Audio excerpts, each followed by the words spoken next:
Hi everyone, and welcome back to Stamp with Anna.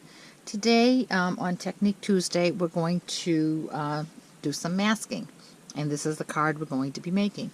I made this card because my husband and I just came back from vacation. We did a lighthouse tour in Mid-Coast, Maine, and we were able to see 5 beautiful lighthouses, and we were also able to climb a few. So when I had to come back and make a card for Technique Tuesday, I thought, oh, I'm going to make a lighthouse card. I absolutely love lighthouses. And the stamp set that we're going to use is this High Tide. This was originally introduced in the Occasions catalog in January of this year. And I was very happy when Stampin' Up! Decided to carry it over, so it is available in the current annual catalog. Which is a good thing because I hadn't yet used it. I ordered it when it came out in the Occasions catalog, and I didn't get around to using it. But now with all the pictures I just took on my lighthouse vacation, I'm going to be using this, I'm sure, a lot when I go scrapbook those pictures. So, masking is you're masking off either a space where you want ink to be only, or you're masking off an image where you don't want ink to be. So you can do different types of masking. In this one, we're working with 3 different masks at once, and we're doing a little bit of each. We are masking where we do want the ink to be, and we're masking where we don't want the ink to be. So the stamp set we're using is photopolymer, so I am using my my Pierce mat so that I get a better image. So the first thing we're going to do is stamp the lighthouse. And for the lighthouse, I am using Real Red. And the first one I'm going to use is the solid image. And I'm going to stamp that kind of towards the left and the top. I'm going to make sure my lighthouse is straight and straight down, straight up. Now, photopolymer stamps do get stained, especially when you're using red. So there's a couple ways to get around that. You can first treat it with Versamark, or you can try to just wash it off as soon as you're done with it, which never happens for me. But it's going to stain it a little bit, so I can live with that. It just shows me how much I love my stamps. Then I'm going to take the other image of the lighthouse, and I'm going to ink that up in Smoky Slate. And it is a 2-step stamp. So I'm going to try to, I have my camera in my way here, so I'm hoping I can do this without knocking everything over. I'm going to line up the top, a little spindle on the top. That looks about right. Perfect. So our lighthouse is now done. The next thing I'm going to do is the image of the grass around the lighthouse. And for that one, I'm going to use Sahara Sand for my ink.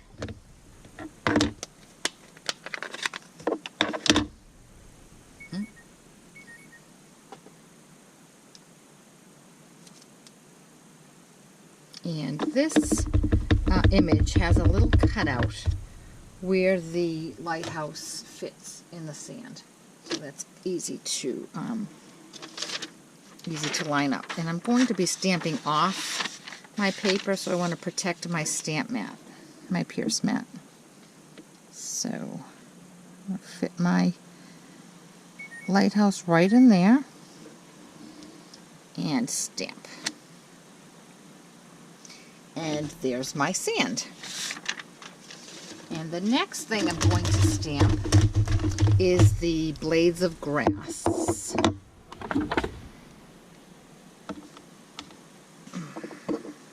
And for that, I'm going to use Old Olive.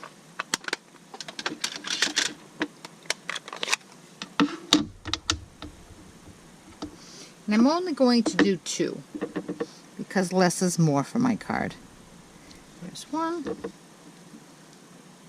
and there's 2.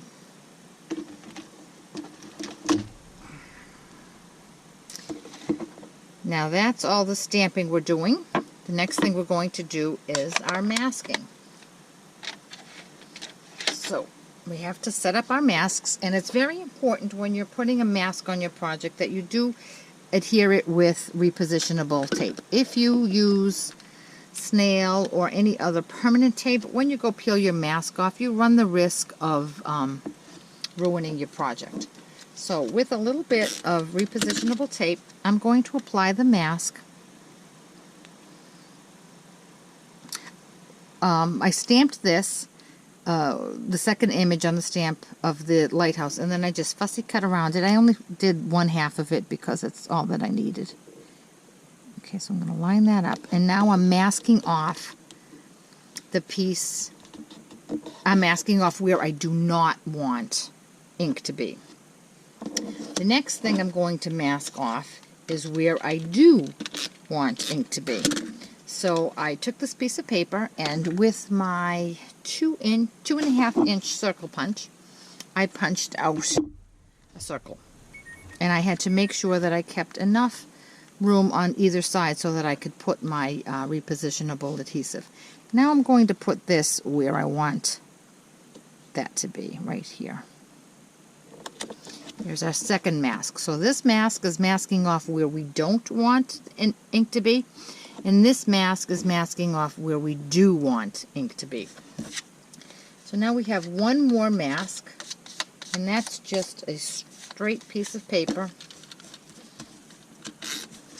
And here we're going to just separate, make a mask to separate the different places where we want our colors to be. So we're going to have right about there. The top is going to be where our sun is. Now normally when I make a mask, I usually use a post-it note because it already has that adhesive on it. But because I needed 3 masks, and it's a little more complicated, I thought I would use some cardstock, so that I would get a better protection. So I'm going to use a sponge dauber with So Saffron, and I'm going to sponge around this circle.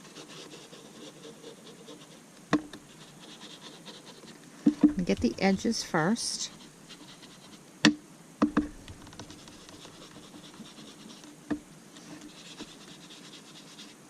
And then I'm going to come in and fill in the rest of the sun. Well, it's not really the sun, it's just going to be the sky behind the sun. And I'd like to put a little extra around the edges, just so that it's more pronounced. And that is that. The next thing we're going to do is stamp our sun. And with that one, we're going to use Daffodil Delight because it's darker than So Saffron, and the stamp set comes with this cute little sun. I'm going to put that right there. Alright. Now I'm going to take this straight mask, and I'm going to just turn it over so that now it's masking off my sun. And now it's exposing where I want my ocean to be. And again, I'm going to use a sponge dauber, and I'm going to use Marina Mist. I'm going to come in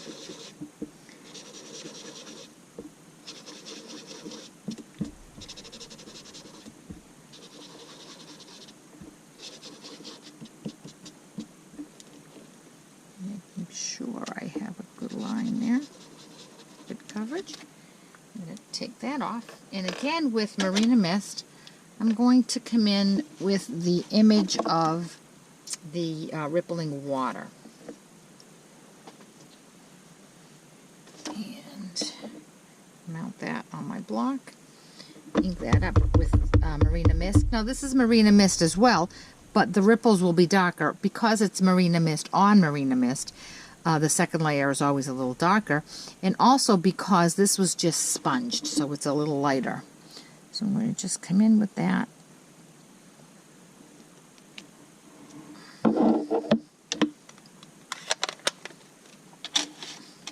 Now I'm going to start to remove all of my layers. The first layer I'm going to take off is this straight one, and that you can see that beautifully shows where the water ends and the sky starts. Then I'm going to remove the circle, and now I'm going to remove my protected lighthouse. And how simple was that? I'll tell you, the hardest part of about masking with multiple layers is trying to keep trying to prevent smudges, because there's a lot of ink involved, and if your hands aren't really clean, you run the risk of making that mess. But anyway, now we just need to put the card together, and so for that, where is my snail? I don't see my snail, so I'm just going to use this adhesive. Okay, put a little adhesive.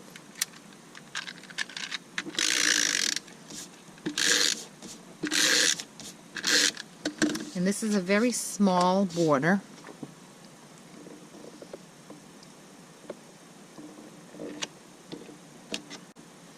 Now before I attach that to my card base, I need to wrap my baker's twine around it.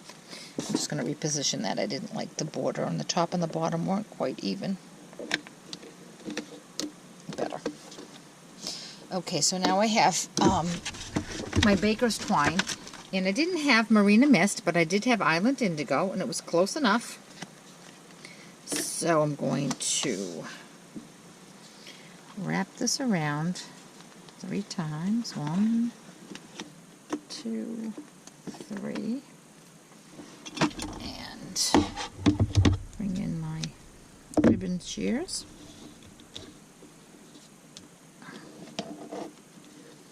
Put that where I want. And just tie a knot.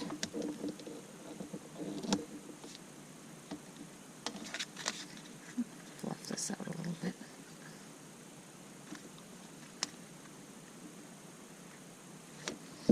Trim my edges. Oops. Didn't quite let the scissors go. And trim it just a tad more. And now I'm going to attach that to my card front. My card base, excuse me.